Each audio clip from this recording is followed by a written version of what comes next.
रूस के राष्ट्रपति व्लादिमीर पुतिन ने पहली बार एक ऐसे द्वीप पर कदम रखा है जिसे जापान अपना बताता है। नाम है इटुरूप द्वीप। जापान इसे इतोरोफू कहता है। जापान के प्रधानमंत्री ने सीधे कहा यह बिल्कुल अस्वीकार्य है। जापानी लोगों की भावनाओं को ठेस पहुंचाई गई है। तो आखिर ये द्वीप इतना इंपॉर्टेंट महत्वपूर्ण क्यों है? जापान क्यों इतना नाराज है और पुतिन ने अचानक वहां जाकर क्या मैसेज दिया है? चलिए वीडियो लास्ट तक देखिएगा क्योंकि आसान भाषा में पूरी डिटेल आपको बताएंगे इस न्यूज़ की। सबसे पहले क्या हुआ था? 13 अगस्त 2026 को रूसी मीडिया ने खबर दी कि पुतिन इटुरूप द्वीप पहुंचे। वहां उन्होंने एक मछली प्रोसेसिंग प्लांट देखा, अस्पताल और स्कूल का दौरा किया, स्थानीय लोगों से बात भी की और स्थानीय मछली के अंडे यानी कैवियार बोलते हैं उसे चखा भी। रूसी राज्य एजेंसी टास ने साफ कहा कि यह पुतिन की इन द्वीपों पर पहली व्यक्तिगत यात्रा है। इससे पहले 2010 में दिमित्री मेदवेदेव वो गए थे। पुतिन खुद 25 साल से सत्ता में है, लेकिन पहली बार वो गए यहां पर। जापान ने तुरंत रिएक्शन दिया। विदेश मंत्री तोशिमात्सु मोटेगी ने कहा, उत्तरी क्षेत्र जापान का ऐतिहासिक और अंतर्राष्ट्रीय कानून के अनुसार अपना क्षेत्र है। हम इस यात्रा का कड़ा विरोध करते हैं। प्रधानमंत्री सुनाए ताकाइची ने इसे बिल्कुल अस्वीकार्य बताया। जापान ने रूसी राजदूत को बुलाकर औपचारिक विरोध भी दर्ज कराया है इस बात पर। दोस्तों, अब असली विवाद है क्या? ये कोई नई बात नहीं है। ये विवाद 80 साल पुराना है। द्वितीय विश्व युद्ध के आखिरी दिनों में अगस्त 1945 में सोवियत संघ ने जापान के खिलाफ युद्ध घोषित किया और कुरिल द्वीप समूह पर कब्जा कर लिया। इनमें से 4 दक्षिणी द्वीप इटुरूप, कुनाशिर, शिकोटन और हाबोमाई जापान उत्तरी क्षेत्र कहता है।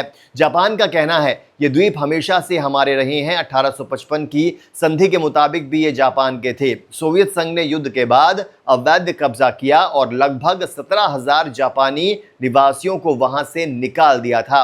रूस का जवाब क्या आया है? ये द्वीप हमें युद्ध के नतीजे में मिले हैं, ये हमारे देश का अभिन्न अंग है।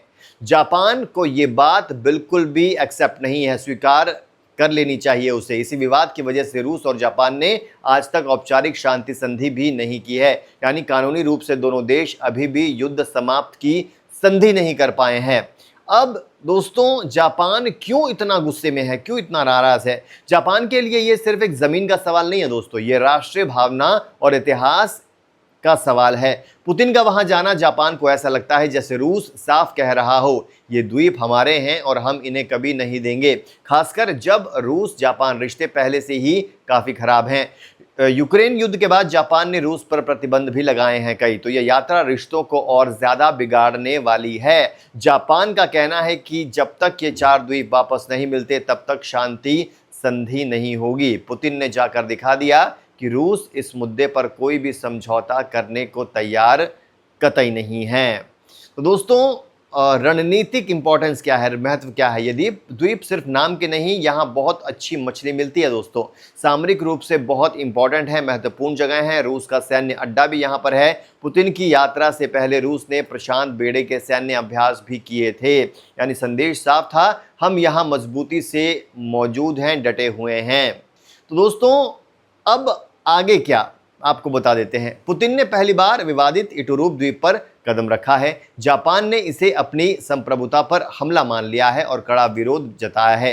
यह 80 साल पुराना विवाद फिर से अब न्यूज़ में आ गया है, सुर्खियों में आ गया है। आपको क्या लगता है, क्या रूस कभी ये द्वीप जापान को वापस करेगा या ये विवाद ऐसे ही चलता रहेगा? हमें कमेंट्स में ज़रूर बताइए।